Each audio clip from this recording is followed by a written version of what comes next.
बिस्मिल्लाहिर्रहमानिर्रहीम। अस्सलाम वालेकुम नाज़रीन, मैं हूं फैयाज़ राजा और आप देख रहे हैं आपका अपना यूट्यूब चैनल। दोस्तों, वफाकी हुकूमत इस्लामाबाद से इंतहाई अहम तरीन और बहुत बड़ी डेवलपमेंट मजदूर साफ़ी की मालूमात के मुताबिक, हमारे ज़राए के मुताबिक, सवाबी जलसा मुनक्कद किए जाने के सिर्फ 24 घंटों के अंदर पाकिस्तानी इस्टेबलिशमेंट की जानिब से इमरान खान से एक और बिल वास्ता राबता किया गया है। मामलात इस वक्त हतमी मरहले के अंदर दाखिल हो चुके हैं। माफिया हैंडलर्स और सहूलतकारों के खिलाफ जो इमरान खान की आसाब की जंग, इमरान खान की आसाब की लड़ाई, वो अपने आखिरी और हतमी मरहले के अंदर दाखिल होगी। और ये जो ताज़ा तरीन और बड़ा राब्ता सवाबी जलसे के बाद किया गया, इस राबते के हवाले से इस्लामाबाद के बाखबर हल्के ये भी दावा कर रहे हैं कि इसको एक फैसला कुन, इसको एक मानी खेज राब्ता भी कहा जा सकता है। कुछ ऐसे मामलात हैं, कुछ ऐसी शराइत हैं कि जिनकी जानिब से पाकिस्तानी इस्टेबलिशमेंट ने लचक दिखाई है और पाकिस्तानी इस्टेबलिशमेंट से करीबी ताल्लुक़ रखने वाले ज़राए यह दावा कर रहे हैं कि इस लचक दिखाने की सूरत में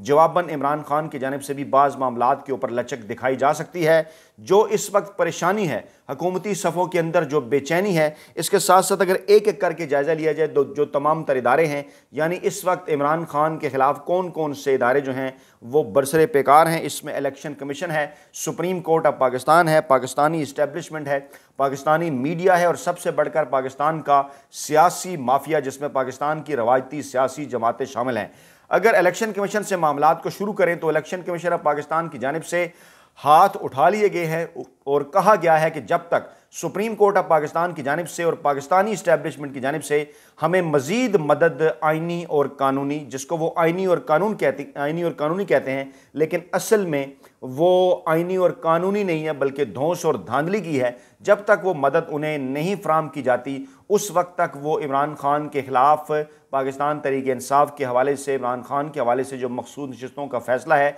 जो दीगर मामलात हैं, इलेक्शन ट्रिब्यूनल का खोला जाना, उनको वो नहीं रोक सकते और आइंदा 100 दिनों के अंदर तमाम तर जो सूरत हाल है वो बड़ी तेज़ी के साथ तब्दील हो सकती है। मैंने कल भी आपके गोश गुजार किया था कि जमात इस्लामी का ये जो धरना है, इस पर पुरसरारियत की तहें हैं, इस पर इसरार के पर्दे हैं और लोग ये दावा कर रहे हैं कि जमात इस्लामी को इसलिए लाकर बड़े ही पुरअमन तरीके से यहाँ पर बैठा दिया गया। कोई जो है वो पाकिस्तान तहरीक इंसाफ जब धरना करना चाहती थी या इस्लामाबाद के अंदर या रावलपिंडी के अंदर आना चाहती थी तो उनके साथ क्या हुआ, और दीगर तमाम सियासी जमातों को भी जहाँ अकोमोडेट किया जाता रहा, वहाँ जमात इस्लामी को जो है वो अकोमोडेट करने का मकसद सिर्फ और सिर्फ ये है कि इमरान खान को किसी न किसी तरह पाकिस्तान के सियासी मंजर से माइनस किया जाए, जो कि आज तक पाकिस्तानी इस्टेबलिशमेंट माफिया हैंडलर्स और सहूलतकारों से ख़ास तौर पर गुज़श्ता जो 2 बरस हैं उनके अंदर जो है वो मुमकिन नहीं हो सका। सबसे पहले अगर हम मामले को शुरू कर रहे हैं तो अगर हम बात कर लें जनाब चीफ जस्टिस ऑफ पाकिस्तान की,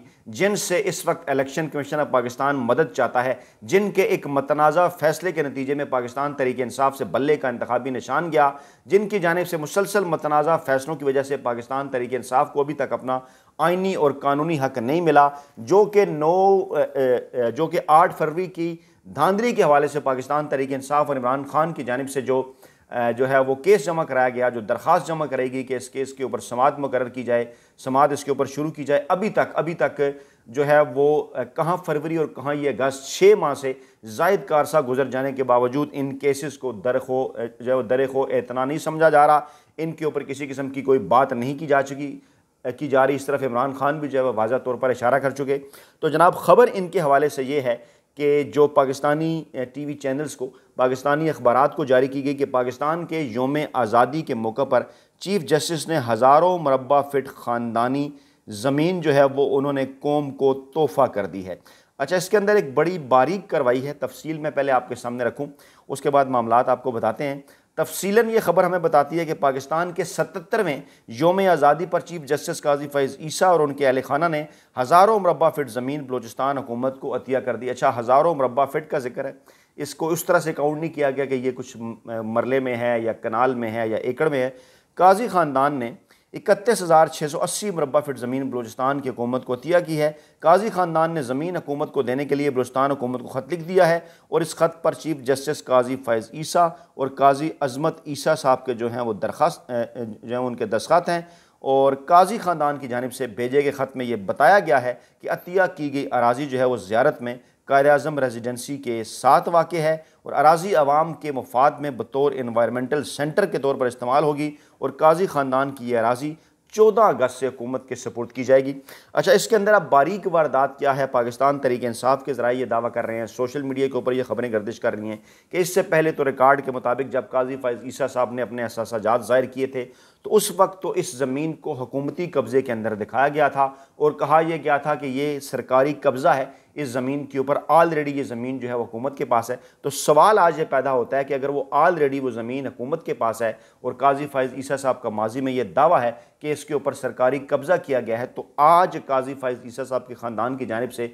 जिस ज़मीन को अतिया करने का ऐलान किया गया वो कौन सी ज़मीन है? अगर ये वही ज़मीन है तो फिर इस अतिया करने का क्या मकसद हुआ? क्या पहले से जो मौजूद ज़मीन है वो भी अतिया की जा सकती है? ये एक बहुत बड़ा सवाल है। अच्छा, फिर इसकी ज़रूरत क्यों पेश आई? इस वक्त इस्लामाबाद के बाखबर हल्के बार बार एक बात कर रहे हैं कि मौजूदा चुनतखब हुकूमत को लाने का जो वाहिद मकसद था, शहबाज शरीफ साहब से 2 बड़ी जो है ना तैनातियाँ जिनकी रिटायरमेंट होने जा रही है उनकी एक्सटेंशन हासिल की जानी थी। पहली एक्सटेंशन 26 अक्टूबर 2024 को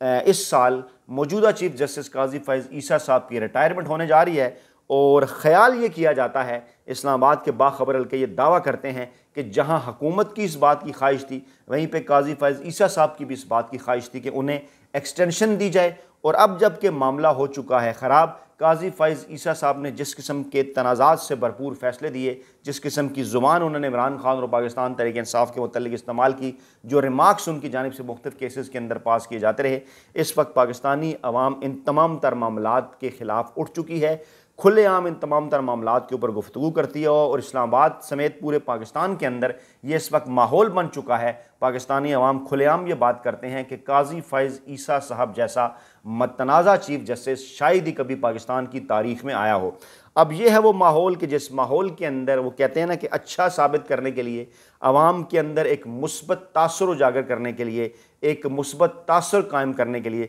कि देखिए जनाब काजी फ़ैज़ ईसा साहब को तो कितना पाकिस्तानी अवाम का ख्याल है कि वो अपनी जो ज़ाती ज़मीन है वो भी अवाम के नाम कर रहे हैं, वो भी हुकूमत को अतिया कर रहे हैं। हालांकि अगर पाकिस्तानी अवाम का ख्याल होता इतना ही तो सबसे बड़ा जुल्म, सबसे बड़ी ज़्यादती, सबसे बड़ा गैर आइनी और गैर कानूनी इक़दाम जो इस पाकिस्तानी कौम के साथ किया गया वो पाकिस्तान के नेशनल अवामी मैंडेट की तौहीन है, जिसके अंदर काजी फ़ैज़ ईसा साहब सहूलतकार बने, बल्ले का निशान छीन के उसके बाद मुहिम नहीं चलाने दी गई पाकिस्तान तहरीक इंसाफ के लोगों को, कागजात उनके छीने गए, उन्हें आज़ाद उम्मीदवार डिक्लेयर कर दिया गया ज़बरदस्ती। और इन तमाम तर मुश्किलात के बावजूद जब उन्होंने इलेक्शन के अंदर कामयाबी हासिल कर ली, करोड़ों की तादाद में लोग घरों से बाहर निकल आए, तो उसके बाद फिर जाली फार्म 47 का सहारा लिया गया और असली फार्म 45 गायब कर दिए गए और जाली फार्म 47 में जिन्होंने 15 से 20 नशिस्तें जीती थी, जी हाँ नून लीग ही की जानिब इशारा है, उन्हें चुनतखब हुकूमत के तौर पर बिठा दिया गया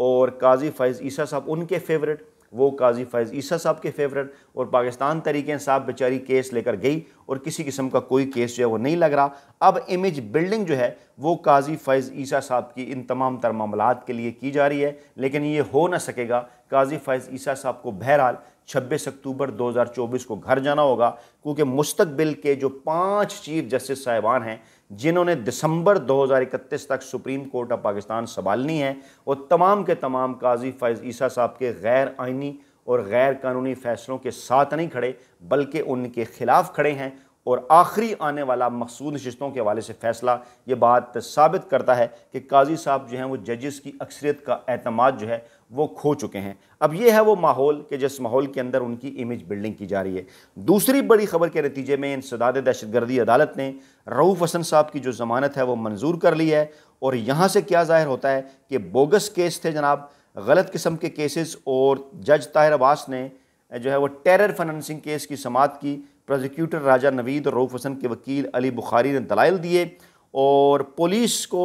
मतलब इस तरह से एक माहौल बनाया गया कि जैसे खुदा न ख्वास्ता ये कोई जो है वो रा के एजेंट हैं, को पाकिस्तान के अंदर बैठ कर को खुदा न ख्वास्ता को भारत के साथ मिलकर कुछ साजिश कर रहे हैं। अच्छा, अगर तारीख़ के ऊपर एक नज़र डाली जाए ना तो जितने भी पाकिस्तान के सियासतदान हैं जो है वो कायद-ए-आज़म मोहम्मद अली जिन्ना के दुनिया से चले जाने के बाद कायद-ए-आज़म की जो बहन है वो जब जनरल अयूब के मुकाबले में उन्होंने इलेक्शन लड़ा तो उनके ऊपर भी गद्दारी के इल्ज़ामात लगाए गए। 70 की दहाई के अंदर अगर आगे बढ़े तो ख़ुद ज़ुल्फ़िकार अली भुट्टो साहब जो ख़ुद को बहुत बड़ा जमहूरी रहनुमा कहते थे लेकिन नाम नहाद जमहूरी रहनुमा साबित हुए, उन्होंने नैप नेशनल अवामी पार्टी और दीगर दो कौम परस्त रहनुमा थे, उनके ऊपर उन्होंने ना सिर्फ गद्दारी के पर्चे दर्ज किए, उनको गद्दार करार दिया। मज़ीद अगर आगे बढ़ें तो ख़ुद जुल्फ़िकार अली भुट्टो साहब के साथ भी ये हुआ, जनरल ज़ियाउल हक साहब के मार्शल लॉ के अंदर। अच्छा, उसके बाद फिर नवाज़ शरीफ साहब ने जनरल ज़ियाउल हक के साथ मिलकर मोहतरमा बेनज़ीर भुट्टो को गद्दार करार दिया। अच्छा, उसके बाद ये सिलसिला इसी तरह से आगे बढ़ता रहा और नून लीग भी ये दावा करती है कि उन्हें भी जो है वो गद्दार करार दिया जाता रहा। और अब यहाँ पर पहुँचे हैं मामलात के पाकिस्तान की तारीख के जो मकबूल तरीन अवामी सियासी रहनुमा हैं इमरान खान, जो कि गुज़श्ता एक बरस से पाकिस्तानी अवाम के हकूक़ के लिए आइनी जदोजहद कर रहे हैं। कोई इमरान खान ने इस किस्म का बयान नहीं दिया, कोई इमरान खान ने पाकिस्तानी कौम को ऐसा कुछ भी करने नहीं कहा जो कि आइन और कानून से हट के हो। इमरान खान सिर्फ़ और सिर्फ पुरअमन जदोजहद के ऊपर यकीन रखते हैं और इन तमाम तर चीज़ों के बावजूद माफिया, हैंडलर्स और सहूलतकारों की जानिब से इमरान खान के ऊपर ना सिर्फ गद्दारी के पर्चे दर्ज किए गए, गद्दारी के मुकदमे झूठे दर्ज किए गए, बल्कि अब खुले आम जो है वो उन्हें गद्दार भी कहा जाता है। और एक ऐसे माहौल के अंदर कि जब बांग्लादेश के अंदर एक बहुत बड़ी तब्दीली आई है, पाकिस्तान के अंदर भी कई बाखबर हल्के इस तब्दीली को देख रहे हैं, इस तब्दीली को एक्सपेक्ट कर रहे हैं अगले 90 दिनों के अंदर, तो ये मुहिम इमरान खान और पाकिस्तान तहरीक इंसाफ के ख़िलाफ़ जो है वो तेज़ कर दी गई है। और आए रोज़ इस हवाले से कोई ना कोई ऐसा कदम उठाया जाता है कि पाकिस्तान तहरीक इंसाफ को दीवार के साथ लगाया जाए। जैसे कौमी असम्बली में इलेक्शन एक्ट तरमीमी बिल जो है वो कसरत राय से मंजूर हुआ। बहुत बड़ी गैर आइनी और गैर कानूनी हरकत, किस तरह से आप माजी में बनाए गए कानून के तहत माजी में आने वाला कोई फैसला मुस्तकबिल का कोई कानून बनाकर किस तरह से बदल सकते हैं। अभी अगर कोई कानून बनेगा भी, वैसे तो ये कानून बन नहीं सकता क्योंकि चुनखे हुकूमत है, लेकिन अगर ये कानून बनकर पास भी हो जाता है तो माजी से कैसे इस कानून के ऊपर जो है वो इम्प्लीमेंटेशन किया जा सकता है, ये एक बहुत बड़ा सवाल है। और इस ये जो शोशा छोड़ा गया है इस चुनतखब हुकूमत की जानिब से, इस पर यहीं से सवालात उठते हैं कि जनाब एक तरफ आप कहते हैं कि सुप्रीम कोर्ट ऑफ पाकिस्तान ने गैर आइनी और गैर कानूनी फ़ैसले दिए, ख़ास तौर पे ये पाकिस्तान तहरीक इंसाफ की मखसूस नशिस्तों के हवाले से कि आइन से हटके उन्होंने फ़ैसला दे दिया। दूसरी तरफ आप इलेक्शन एक्ट के अंदर तरमीम कर रहे हैं, आइन के अंदर तरमीम कर रहे हैं कि ताकि उस फैसले को नाफजुल अमल जो है वो ना बनाया जा सके। तो सवाल ये पैदा होता है कि अगर ये समझते हैं कि वो फ़ैसला आइन और कानून से हट के किया गया है तो फिर आप ये कानून किस लिए बदल रहे हैं। यकीनी तौर पर कानून के अंदर चीज़ें मौजूद थीं जिनके तहत ये इमरान खान और पाकिस्तान तहरीक इंसाफ के हक़ में फ़ैसला हुआ। और आज जब आपको ये बात महसूस हो रही है कि नहीं जनाब ये तो पाकिस्तान तहरीक इंसाफ को नशिस्तें मिल जाएंगी, तो आप कानून बदलने जा रहे हैं, लेकिन ऐसा किसी सूरत मुमकिन ना हो सकेगा। वज़ीर आला खैबर पख्तूनख्वा अली अमीन गंडापुर साहब की जानिब से इस्लामाबाद में हर सूरत जो है वो जलसा करने का ऐलान किया है। उन्होंने कहा कि अगस्त के आखिरी हफ्ते के अंदर या सितंबर के पहले हफ्ते के अंदर हम इस्लामाबाद में जलसा करने जा रहे हैं। हमें इस्लामाबाद में जलसे के लिए कोई भी जगह दे दो, अगर NOC की दरख्वास्त के बावजूद इजाज़त ना दी गई तो फिर डी चौक पर जलसा करेंगे, इजाज़त लेंगे, इजाज़त मांगेंगे। इमरान खान ने यही सिखाया है, कानून और आइन के ऊपर अमल करना है, हम यही काम कर रहे हैं। लेकिन आइन और कानून के ऊपर अमल करने के बावजूद अगर हमारा आइनी और कानूनी हक तस्लीम ना किया गया, अगर हमें जलसा ना करने की इजाज़त दी गई तो फिर हम हर सूरत डी चौक पहुँचेंगे, ऐसा कहना है अली अमीन गंडापुर का। दूसरी जानिब आर्मी चीफ का उस्ताद कहलाते हैं इरफान सिद्दीकी साहब। अहम तरीन मामले के ऊपर घर का भेदी भी इन्हें कहा जाता है, नवाज शरीफ के घर का भेदी। इन्होंने भांडा फोड़ दिया कि क्या इस्टेब्लिशमेंट सोच रही है, क्या नूरा लीग सोच रही है, क्या जो उनके साथ हमायती वो दो जज साहबान हैं जिन्होंने इख्तलाफी नोट लिखा वो क्या सोच रहे हैं। इंतहाई हैरानगी होती है और शर्म आनी चाहिए ख़ुद को सहाफ़ी कहने के ऊपर इरफान सिद्दीकी साहब को या दानिश्वर कहने के ऊपर कि उन्होंने भी वही बात की जो दो जज साहबान ने की कि अगर सुप्रीम कोर्ट ऑफ पाकिस्तान के किसी फ़ैसले को आप ये समझ लें कि ये आइनी और कानूनी नहीं है आपकी नज़र में, तो फिर आप उसके ऊपर आइनी तौर पर बेशक अमल ना करें। आइनी इदारा ये कह सकता है कि हम इसके ऊपर नहीं अमल करेंगे। ये सूरत हाल है, यानी मुल्क को अनारकी की तरफ ले जाने के लिए। यानी ये कहते हैं कि अगर हमारा इक़्तिदार हमसे रुखसत हो इस मौजूदा धरने या किसी भी तहरीक की सूरत में, तो किसी के हाथ भी कुछ ना आए और मामलात जो हैं वो कौमी अबूरी हुकूमत की जानिब बढ़े। और उस दौरान अगले 2 बरस तक, अगले 1.5 बरस तक एक मरतबा फिर जो है वो पाकिस्तान तहरीक इंसाफ के साथ जुल्म सितम किए जाएँ, उनकी पार्टी को मज़ीद तोड़ा जाए, उन्हें आने से रोका जाए। लेकिन मैं बारहा एक ही बात करता हूँ कि आपने घबराना नहीं है, क्योंकि डट के खड़ा है कप्तान और कप्तान की जानिब से वाज़े तौर पर यह मैसेज दे दिया गया है कि अभी तो मुझे सिर्फ 1 साल हुआ है जेल के अंदर, मैं पाकिस्तानी कौम के लिए, पाकिस्तानी अवाम के लिए, आइन के लिए, कानून के लिए, जमहूरियत की बालादस्ती के लिए 100 बरस भी जो है वो जेल के अंदर कैद में काटने के लिए तैयार हूँ। लेकिन पाकिस्तान तहरीक इंसाफ ने बात ऐलान कर दिया कि अब ये कोई बरसों की बात नहीं होगी। अल्टीमेटम उनकी जानिब से सितंबर के महीने तक का दिया गया और कहा गया कि जल्द जो है वो इस्लामाबाद की जानिब लॉन्ग मार्च किया जाएगा। इसी माहौल के अंदर ज़राए का ये दावा है कि इमरान खान के एक गैर मुल्की दोस्त के ज़रिए आज इमरान खान को अडयाला जेल के अंदर एक पैगाम पहुँचाया गया। ज़राए का दावा है कि तकरीबन 30 से 35 मिनट के दरमियान होने वाली इस मुलाकात के अंदर एक बार फिर इमरान खान को कहा गया कि कोई गुंजाइश निकालें, बाज़ मामलात के ऊपर लचक दिखाएं। इस्टेब्लिशमेंट कई मामलात के ऊपर लचक दिखाने के लिए तैयार है, जिस पर इमरान खान ने कहा कि वो तो बार बार ये बात कर रहे हैं कि वो मुज़ाकरात के लिए तैयार हैं, लेकिन उन तमाम तर मामलात पर उनकी तरफ से लचक है जिनका ताल्लुक उनकी ज़ात के साथ है, जबकि जिन मामलात का ताल्लुक आइन, कानून और जमहूरियत के साथ है उसके ऊपर अदालत से बाहर किसी किस्म का तस्वीर नहीं होगा। अपना बहुत ख्याल रखिएगा, दुआओं में याद रखिएगा। नई वीडियो के साथ जल्द हाजिर होंगे। अल्लाह ने के बाद।